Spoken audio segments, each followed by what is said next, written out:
Hey there friends, Nibs again. Out in the garage doing a little bit of tinkering today, and I wanted to show you what I came up with as far as adjusting the trigger on the Barra 1100Z.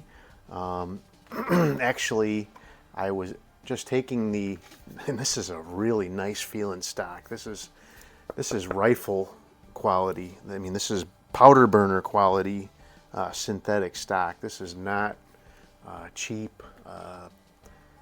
Hollow. It's very sturdy, this stock that they put on here. But what I was looking to do is, so they supply it with a Picatinny rail on the bottom to mount stuff to, but I really wanted to, I have, most of my bipods that I have are these type that actually use a sling stud to mount up with. And so I wanted to take it apart and figure out what I needed to do to actually install a sling stud on here in place of one of those screws. So I need to get I don't have any right now, a sling stud with machine screws on them. I definitely know you can get them. All of mine that I have loose right now are to screw into wood, and I didn't want to drill another hole in this stock. So I'm going to order some sling studs with machine screws. I can put a nut on the back side of it and do that properly. And then, because I really like these, so almost all of I do have this one that'll mount on a Picatinny rail, but it is way too tall. You see how the difference is? It's like 2 or 3 inches taller than this one, and these end up being way too tall for doing bench rest shooting. But these ones are just right. Just a 6-inch leg there and real low profile. Really a lot nicer but that's not the main focus of this video. Is actually going to be adjusting this trigger. So when I took this rifle out of the stock, I saw that trigger and I said, "Hello, old friend."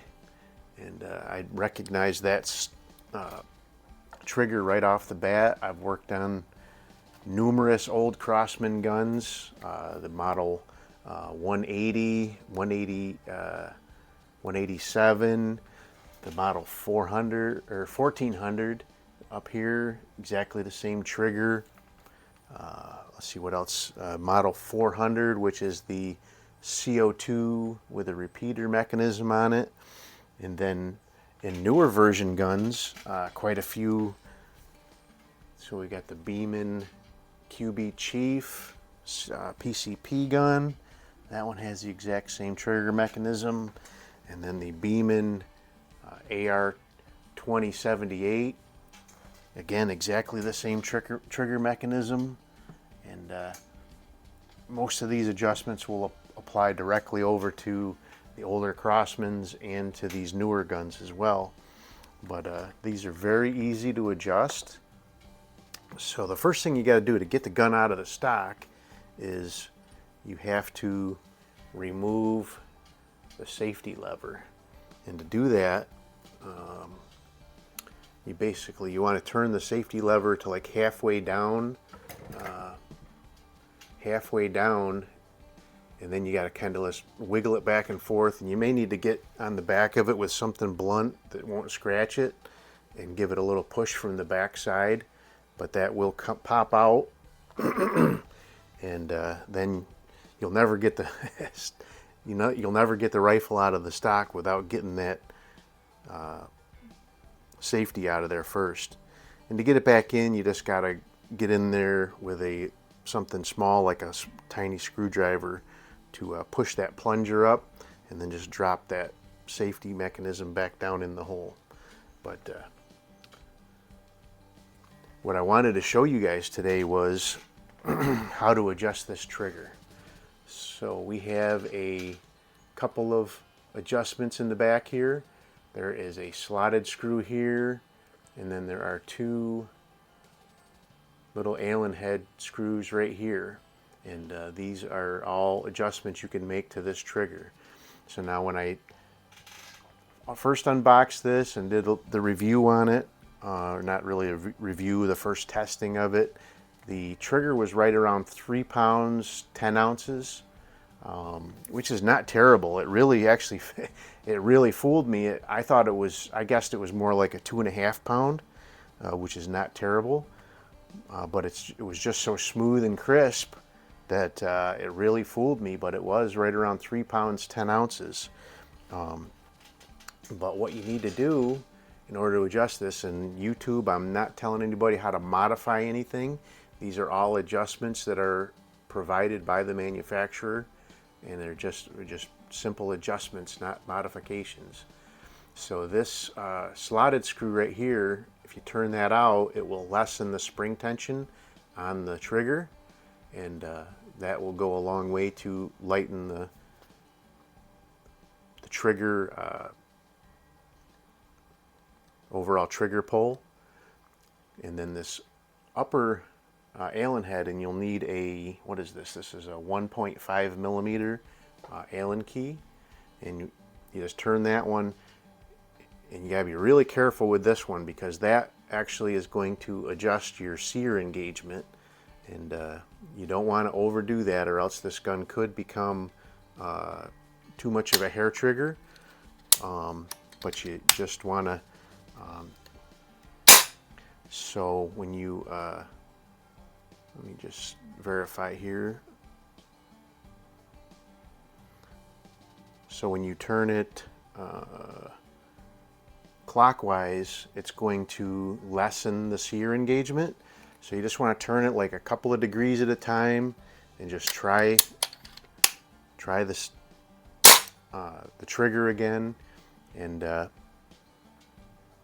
mean, you could go until it won't engage again, and then you want to back it back off again. But you really want, once you get this thing adjusted where you think you like it, you really want to make sure and bang on it and bang it around and make sure that it's not going to go off just by being, tapped or whatever. And then once you get that set, so this last adjustment, you really don't need to mess with it, but that is an over travel screw, and I run it in, I cock the gun, and I run it in until you actually won't trip the sear, and then you just start backing it out until you just are able to break over that sear. And it really makes for a really nice feeling trigger. That helps the feel of the trigger, because you don't end up with a lot of over travel and pull through. It just breaks and doesn't go any farther. But so there you go. Let me grab my trigger gauge here. So like I said before, right out of the box, this was actually very nice feeling, but a little bit heavy, I guess. It didn't feel that heavy, but it was right around 3 pounds, 10 ounces. So let's go ahead and see where I was able to, how I was able to improve it. It's a little heavier than I was getting during my testing, but 2 pounds, 3.8 ounces. Let's do another one. I may have just pulled into it a little bit more after it broke.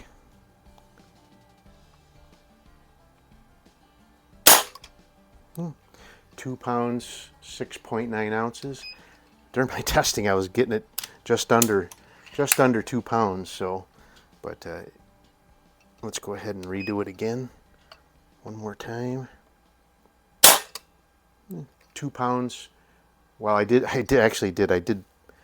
tweak it just a little bit there. So I actually probably just changed it just a little bit.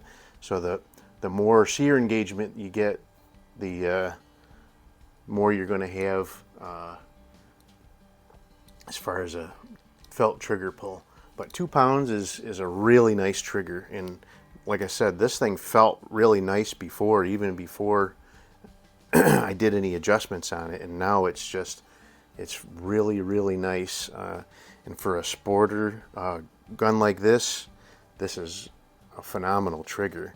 And they have this little spring-loaded kind of almost gives you a first stage. And so now Let me see if I can show you this. So this is almost like a first stage, the spring-loaded trigger blade, but when you get back, there's just no pull and it goes right off. So that is pretty darn awesome. So anyway, this will apply, like I said, to a lot of Beemans. I don't own a QB78, but I imagine it would also apply to the QB78, but definitely the QB Chief, the AR-2078, and tons of old Crosmans too. So anyway, I hope you guys liked the video. Till next time, have a great day.